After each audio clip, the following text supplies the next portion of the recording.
Good evening and welcome to another episode of the NC Values Voice.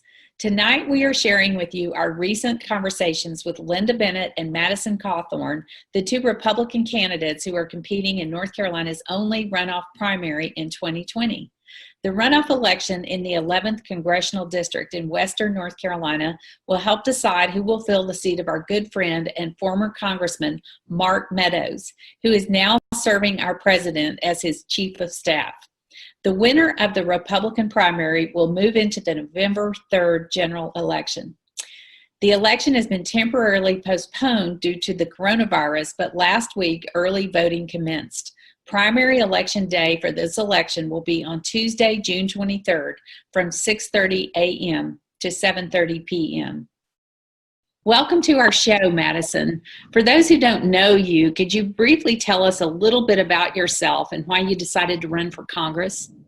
Absolutely. And again, I just really want to say thank you all for having me. It's a great honor to get to be here. I'm currently down in McDowell County right now, so I apologize. The connections is poor, but you know what? We're just out here meeting voters face to face, getting to talk to them and understand their concerns. And I'll tell you, that's really the main reason I want to run for Congress, because, you know, we do have a lot of concerns in our mountain communities. And I'm sure, you know, as many of you, I felt in 2016, I was just so excited. You know, we got the presidency against all the odds of what the polls were saying. We got the House and we got the Senate. A lot of great moves really happened. I was very excited about that. And so I was expecting to just see an emergence of a constitutional republic come out, you know, just seeing us get back closer to a balanced budget, seeing the government overreach really started to be reined in. You've got all these different agencies and you know, these three-letter organizations, as I call them, you know, that are really just kind of designed to tell us what to do in our lives, which I think is pretty un-American. And I expected a lot of the rights that we have seen being taken away from states to be pushed back to this. I'm sure you all know, I was pretty disappointed to find out that even in the Republican Party, we've got a lot of career politicians who just seem to be very self-serving and as if they're not really caring about the people of the United States at the expense of their constituents. And so, you know, that's why I'm running for Congress, because, you know, the people that I'm wanting to represent, this is the people who I am. I'm one of you. I was raised in these mountains. I'm an 8th generation resident from Henderson County. My family goes all the way back to the Revolutionary War, and even so very before then. They're very thankful to have that kind of heritage. You know, there's several monuments of my ancestors in my town, and so it's a great thing to be able to just see and observe and to know that you have this great lineage of duty. And so that's really what I feel like running for Congress is. I think a lot of people get into this kind of political game for their own personal gain or to move forward in their own career, or if they think that, you know, that they're just the smartest person that's ever lived. But to me, I see it as nothing but a duty. I see it as being able to serve the people of Western North Carolina, the people I really care about. I'm first and foremost a very devout Christian. I was born again when I was very young, about 7 years old. My faith was my own, even at that age. And it's really carried me through a lot of my life.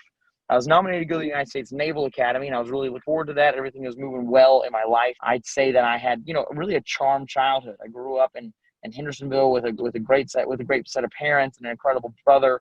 I had a great church, just an entire community to grow up in. That was just really a blessing to me. And so I really enjoyed that. But what really was probably the most pivotal time in my life is right before I was planning on going to the Naval Academy.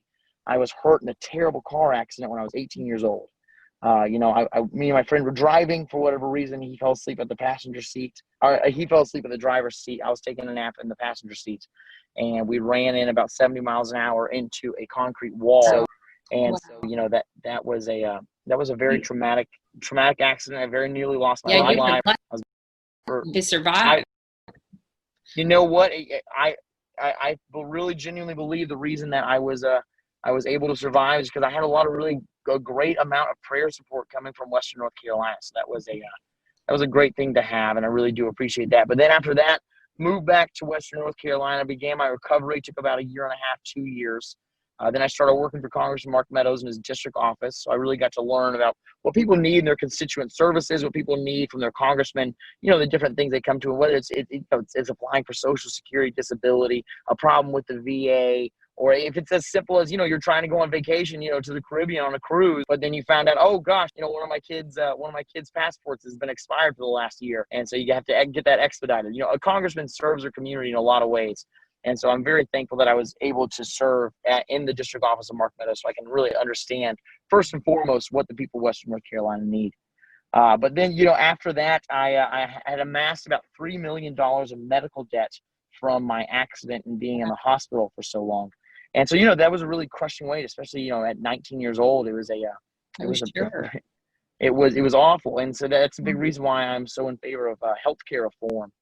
But, because of that, I had to start a business when I was very young. It went very well. I have a real estate investment firm, and I do have a public speaking career where I get to go all over the country and just speak to a lot of people. And so it's been a real blessing. My life's been great. I just got engaged. And Oh, so congratulations. thank you. Thank you. That's another reason why I'm running for Congress, because obviously Christina and her name's Christina. We are, planning on having a family at some point. We're talking about when we're going to have kids and so on. But really, when I start thinking about that, I start thinking of the world that these children are going to have to be raised in, that, they're going to have to inherit. And I just kind of see the way our culture is going, the way I see our deficit spending going, the way I see how much debt we're accumulating. And it scares me for the future. And I don't want to raise my children in a post-capitalist society where my child's having to read about capitalism in a history book and asking me, hey, Dad, why do we not still have capitalism? Then I have to hang my head, in sorrow and say, because I didn't stand up and act. And so I really believe there's no time to wait, and that's why I'm running for Congress. That's great. Well, that was great to hear more about your life and your experiences and your motivation to run. And congratulations on getting married. That's an exciting Thank you. in your life. Yes, well, you certainly do have a big district, and I'm familiar with McDowell County. The 11th district is the largest district in the state in terms of the congressional district, so it's a lot of territory to cover.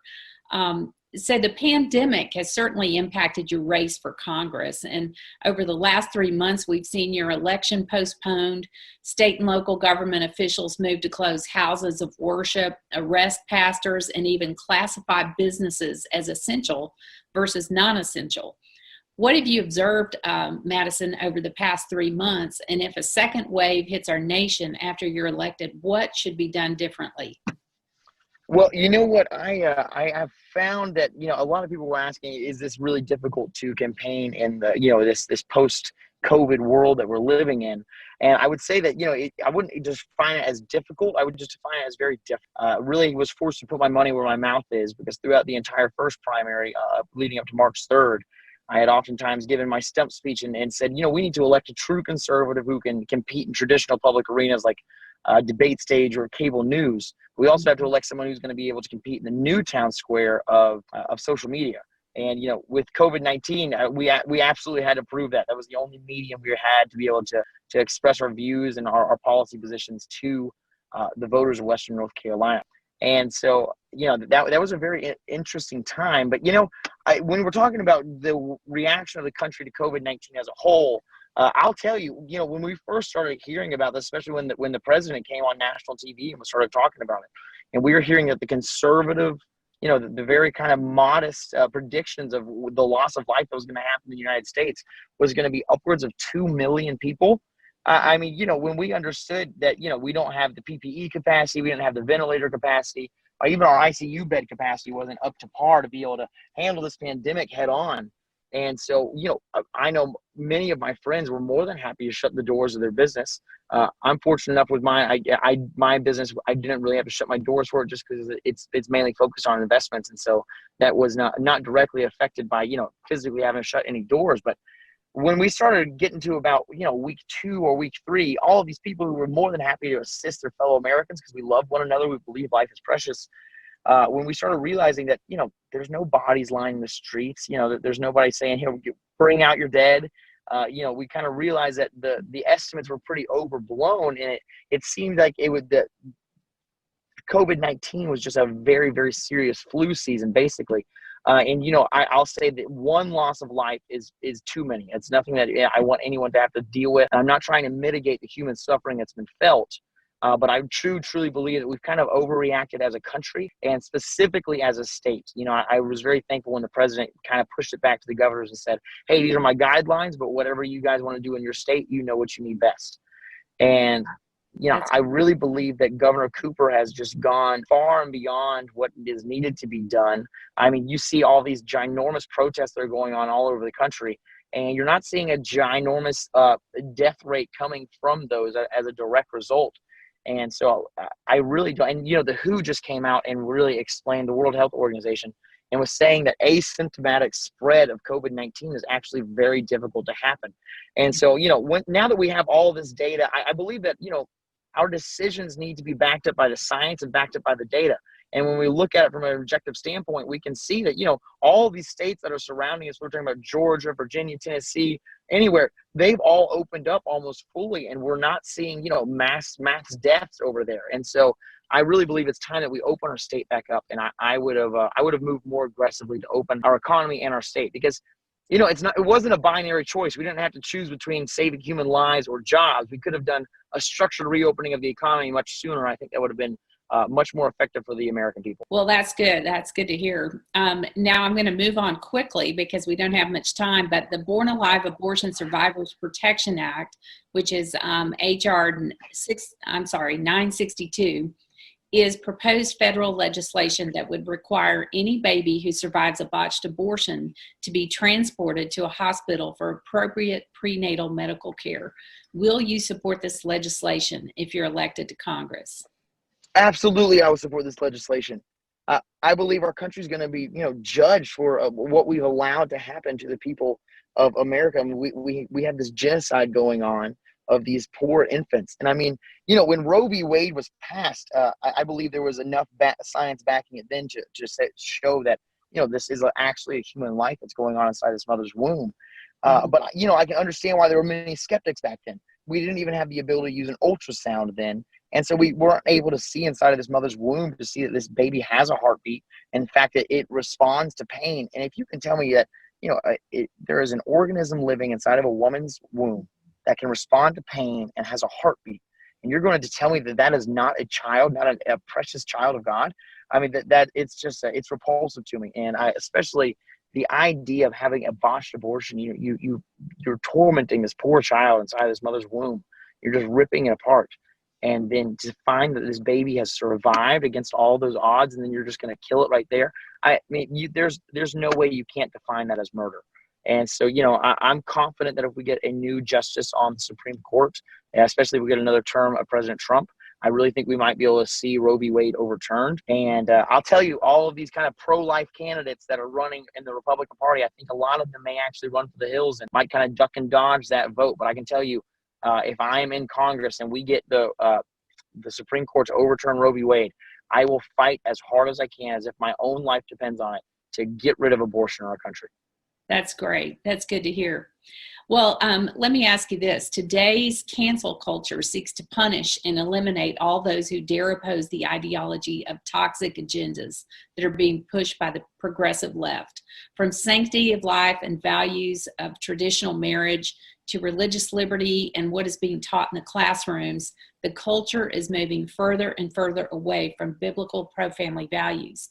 Now, Madison, can you share with our viewers examples of how you're already boldly supporting pro-family values and what you plan to do in Washington to represent the voters in the 11th District in that regard?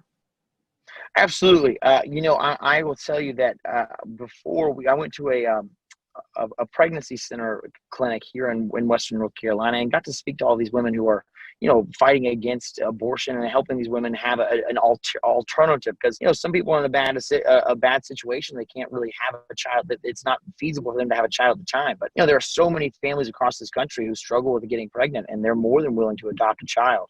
And so I'll definitely try and remove a lot of the barriers that stand in between these families who want to adopt a child and the actual mother who needs to give it up for whatever reasons going on in her personal life. And so I believe those barriers is a big reason why we see a significant decrease. Because, you look at how many families there are in America. If, just half of us all decided to adopt a child, and I know we don't have any orphanages, but I'll for lack of a better term, or the foster care system, we would see the foster care system, be able to be almost practically eliminated, because all the children would have been adopted. And so that's something that I'll push for, is eliminating those barriers that stand in between families and getting those precious children. Secondly, I really stand for the family unit. I believe that, there's so many problems going on in our country, whether we're talking about people's work ethic or whether we're talking about the way that America works as a society. And, we can talk about a lot of symptoms that we see, but I believe the reason we're seeing this is because there are so many fatherless homes in America. we're seeing a complete breakdown of the structural nuclear family. And I believe that's what makes America so strong and so great, is just that we have these incredible family values, and children are taught, they're taught both how to have passion, they're taught both how to have restraint, they're taught how to, make sacrifices for their family. And I believe that's something we really desperately need to get back to. And so something I'll be pushing for is to really kind of end this welfare state where we have, especially disproportionately affecting women in these minority communities, where we're practically incentivizing these women to not get married, to have more children by sending them more and more checks, for however many children they have. And so I really believe we need to start moving away from that model and encourage more marriage, more traditional family values, because I really believe that's the way that we're going to take our society back. And so those would be yes, ma'am. Of course, that's what our organization is all about. So that's wonderful to hear. Oh, that's great. Okay. So many times we see Washington change our leaders instead of our leaders impacting our government. So what is your plan, Madison, to continue your efforts to reclaim our nation without being infected by the swamp, as President Trump calls it? And then what role does faith play in the process of making public policy decisions? You know what? I might answer that in reverse order, because I believe those two questions are really kind of linked for my answer. Mm-hmm. I've had a lot of people really ask me, hey, will you be able to divorce yourself from your religion, because they believe in a separation of church and state when you were making policy decisions. But for me, the Lord informs every single one of my decisions.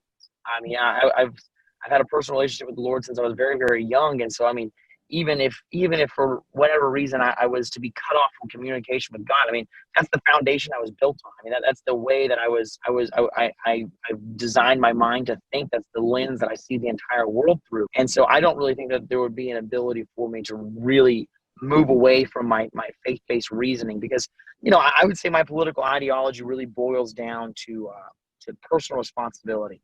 I think that we get our value system from ancient Jerusalem. I really believe we can get our love for a democratic republic from Athens. And then we also, ancient Athens and the Greeks teaching us how to each man and each woman should have a vote. And then, even especially studying ancient Rome and understanding the rule of law and how that beautiful marriage of what creates my ideology. But I would say that my faith is the bedrock of what I'm based on and where all my decisions come from. I have a pretty unique perspective of why I don't believe that the swamp, as it's so often referred to, will really be able to affect me.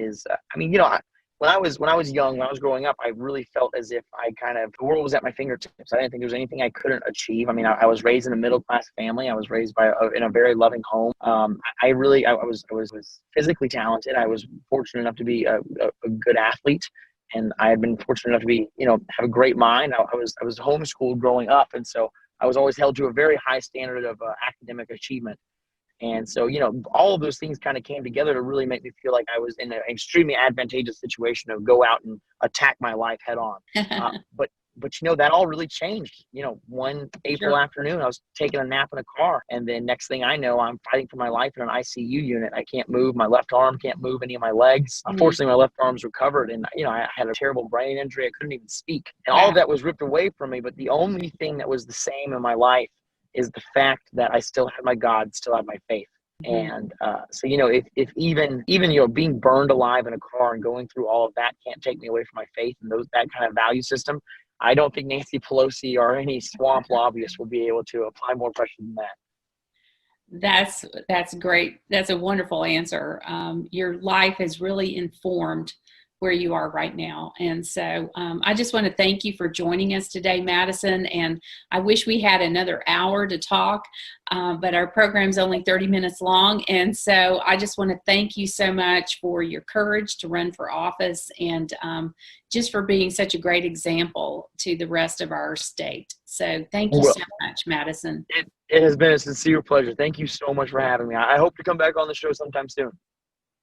I hope so too. Thank you. Well, welcome to our show, Lynda.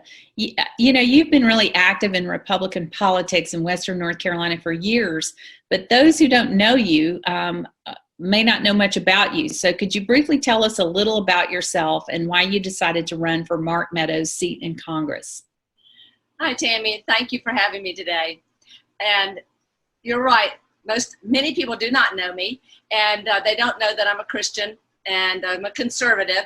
I am a constitutionalist, and I'm a free market capitalist. And one thing I'm not a politician. I never really planned to run or be a candidate for Congress. So I haven't spent my whole life leading to this one moment in time for that reason. But I do believe that my experiences are going to benefit my service in Congress. And one of the reasons that I did decide to run was that when our Christian values are under attack and our personal liberty are also under attack, like they are right now during this COVID crisis and the way it's been handled, that has compelled me to run. And I know that this is going to be a huge job, a really big job. And every day I understand that my strength comes from the Lord Jesus Christ. And I do believe that one person can make a difference. And we saw that in Mark Meadows, for instance. When I was young, I learned the value of hard work. And I realized when I was getting ready to drive, if I wanted something, I was going to have to work for it. So I began waitressing at a young age. I went to college, graduated with a Bachelor of Science degree, learned economics, forestry, plant management. I came out and I was ready to go to work in the Forest Service, but President Reagan had other plans because he really believed in downsizing big government. And he had frozen all federal hiring at that point. So I wasn't going to get the job that I had gone to college for. So I went to picking and packing apples, and the people that ran the orchard talked to me, and they realized that I could help them market their heirloom antique apples. And an entrepreneur was born at that point. And I've been a small business owner for 34 years. I started my real estate career under Reagan, and interest rates had dropped to 9%.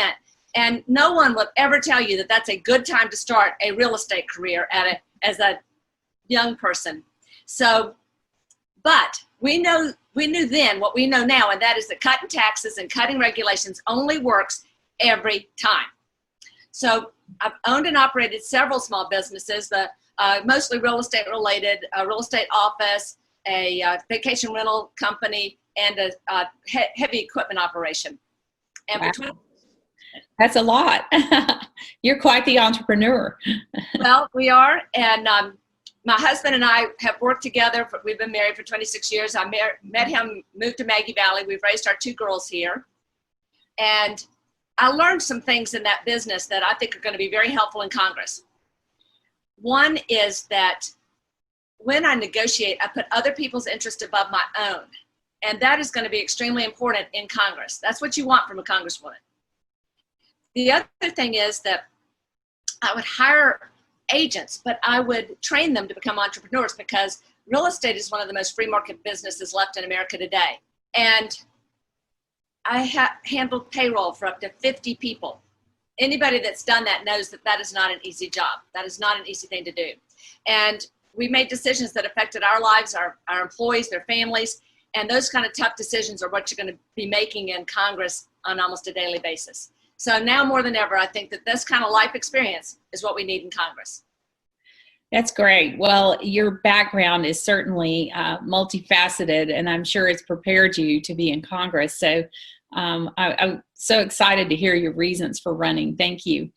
We're in the middle of a pandemic, and it's certainly impacted your race for Congress.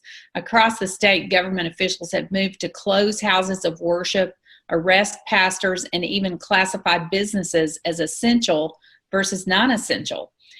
Your election was even postponed.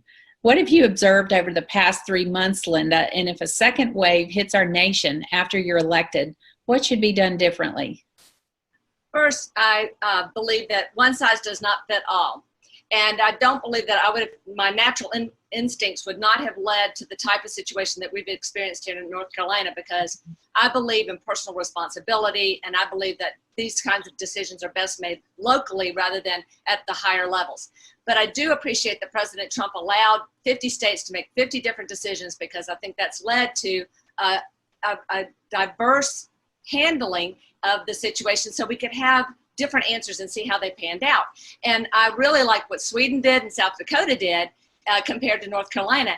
And what we're seeing is that they're not necessarily a big spike in the cases where they had more freedom, where they were able to keep their businesses open.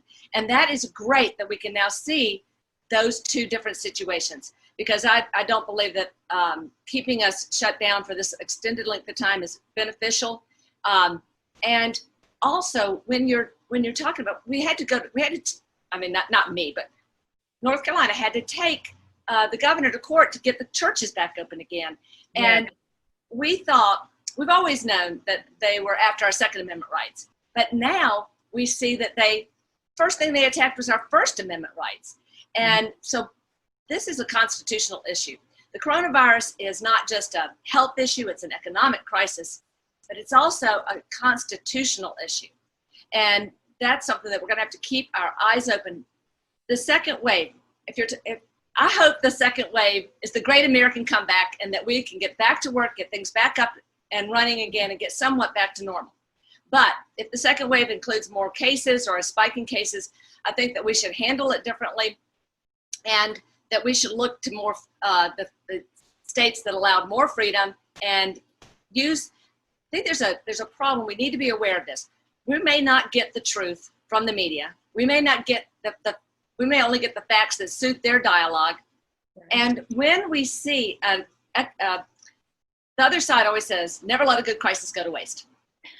Well, when we see a crisis, we need to say, how are we going to implement our plan and move our agenda forward, rather than allowing them to always be ahead of us and us responding to them. So I'd like for us to take the opportunity to implement more free market principles and to secure our freedoms and our liberty and actually move us in the right direction. That's great. Well, Governor Cooper certainly hasn't done that, has he? His response has been more restriction and more government control. So let me move into another area.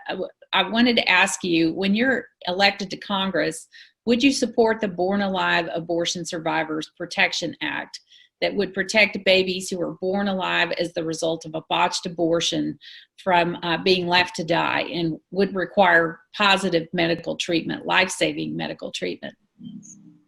Yes, the answer to that is yes. And it's almost unbelievable that we haven't done that already. America is demanding that be done, and our leaders are not listening, because there's no moral and no medical reason that has not already been done, and it should be implemented immediately. I certainly agree with you 100% on that. And it's unconscionable that our governor vetoed the bill last year. Yeah, so. Unbelievable. It is. It is. Well, each week we see headlines of how today's cancel culture seeks to punish and eliminate all those who dare oppose the ideology and the toxic agendas being pushed by the progressive left. Here in North Carolina, we're too familiar with the national attacks over HB2, but now from the sanctity of life and values of traditional marriage to religious liberty and what is being taught in the classrooms. The culture is moving further and further away from biblical pro-family values. Can you share examples of how you have already been supporting pro-family values across the district, and what you plan to do in Washington to represent North Carolina voters?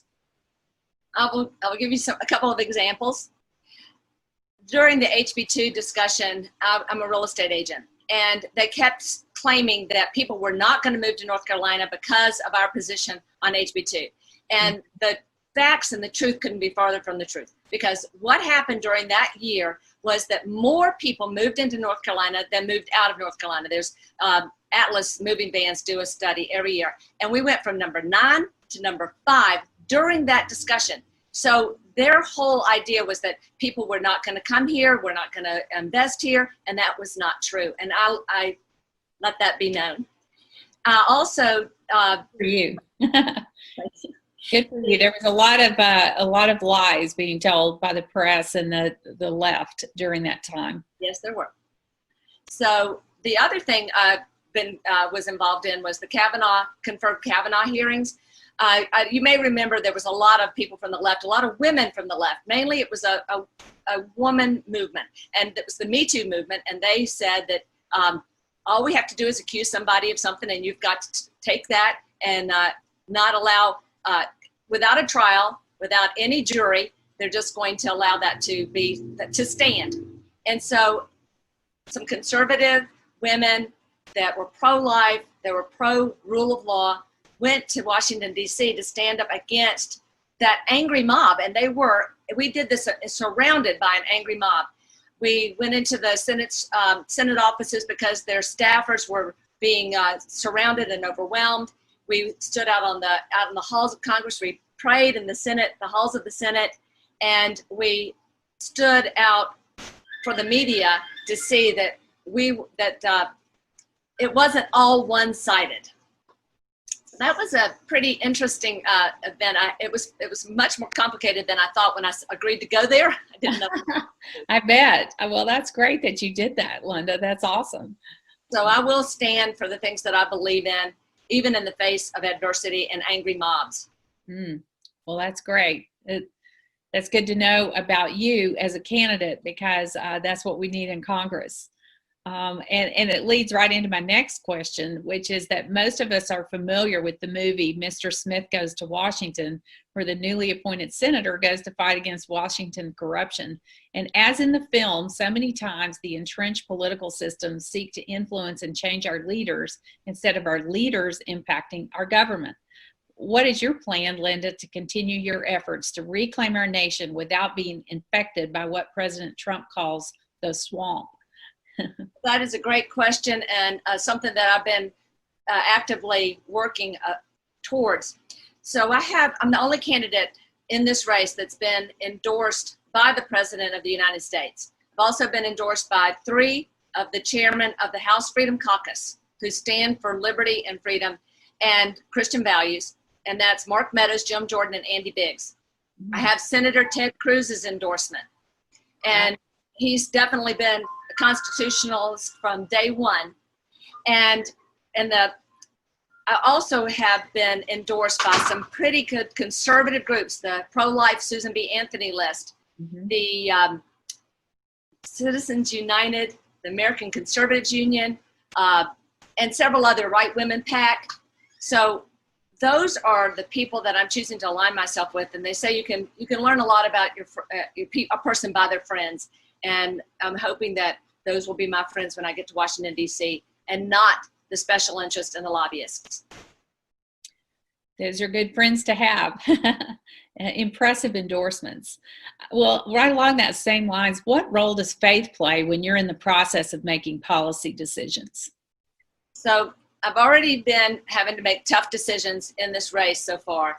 And I can promise you that my decisions are made through prayer and reading the Word of God, and those situations are helping me every day. I was going to read Jeremiah, which is what I read this morning. The book opened up, and it says, "I know, O Lord, that a man's life is not his own. It is not for a man to direct his steps." And that means that we've got to turn to the Lord for our help and our guidance in those types of decisions. And when you go to Congress, you can ask somebody, how are you going to vote on something like HR 5? How are you going to vote? Well, I can tell you that, but when I get there, it's going to be HR 25 or some other bill.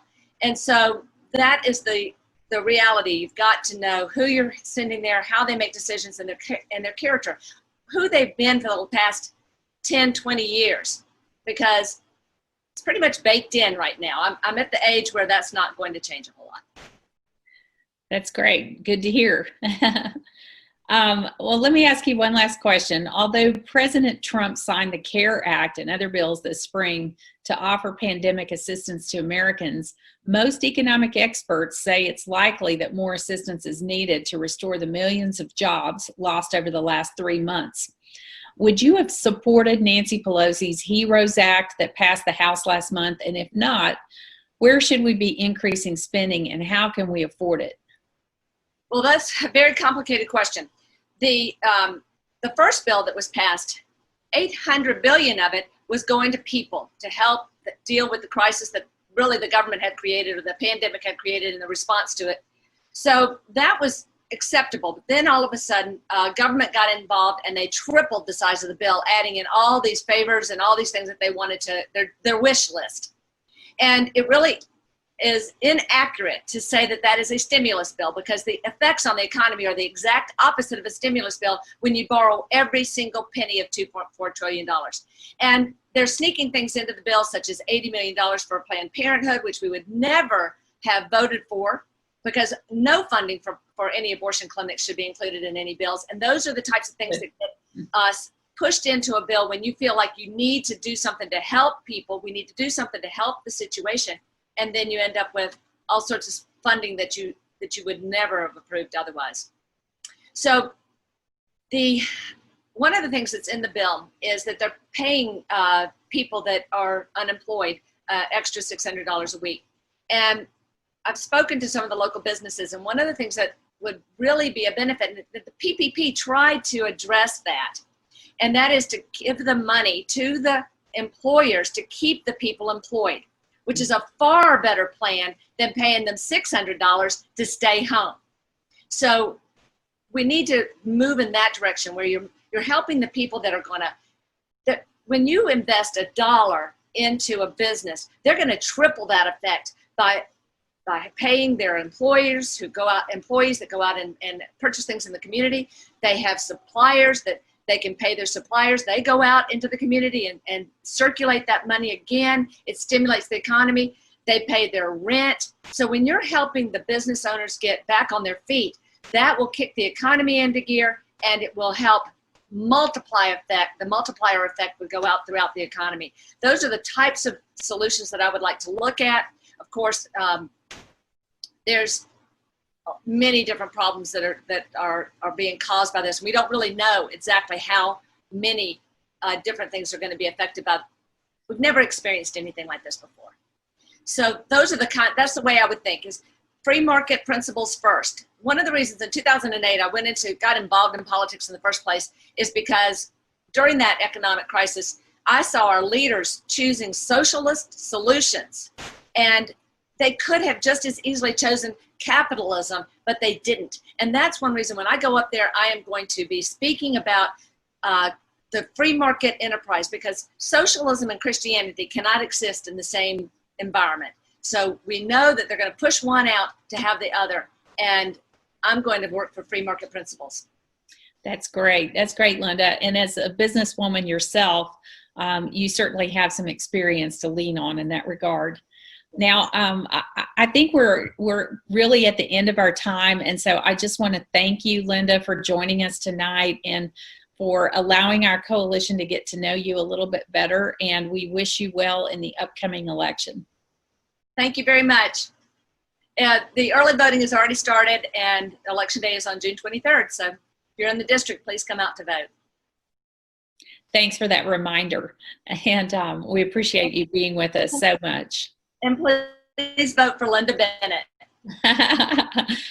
Thank you for asking for the vote, too. Thank you, Madison and Lynda, for joining the program. Remember, if you live in the 11th District and you have not yet requested an absentee ballot, I'm sorry to tell you the deadline is passed. You'll need to plan to vote in person.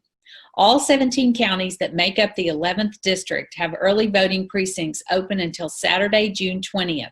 To find your early voting hours and location, or to find information on where to vote on Election Day, visit ncvalues.org/vote. Each county has taken additional precautions to keep voters safe. In addition to social distancing, hand sanitizer and masks will be available at each polling place. You will also find single-use pens or cotton swabs to assist you with voting or navigating touchscreen voting machines. If you've already requested an absentee ballot, your ballot must be received at your county's Board of Elections by 5 p.m. on Election Day. Please share tonight's episode with voters in Western North Carolina, and remember, if you are looking for additional information on poll hours, locations, or candidates, visit ncvalues.org/vote, where you will find additional information from our partners at iVoter Guide. Saturday is the deadline for you to save $35 a ticket for the upcoming celebration of Carolina Values Dinner to be held in Raleigh on October 6th. You won't want to miss hearing Gianna Jessen's miraculous story of how God has used her in a mighty way since surviving a saline abortion. It's an incredible story. Visit ncvalues.org/celebration for more information. If you enjoyed tonight's program, please be sure to visit ncvalues.org to watch past episodes of our program or support our work. Thank you for joining us. We'll see you again next Wednesday for another episode of NC Values Voice. Good night.